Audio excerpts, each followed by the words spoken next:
একটি বাজ ৭০ বছর পর্যন্ত জীবিত থাকতে পারে, কারণ বাজ মানসিকভাবে খুবই শক্তিশালী হয়ে থাকে।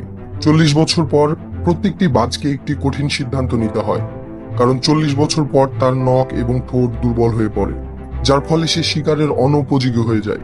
৪০ বছর পর প্রতিটি বাজের কাছে দুইটি পথ খোলা থাকে, হয় ক্ষুধার্ত হয়ে মারা যেতে হবে, না হলে একটি ব্যথা ভরা পরিবর্তনের মধ্য দিয়ে যেতে হবে।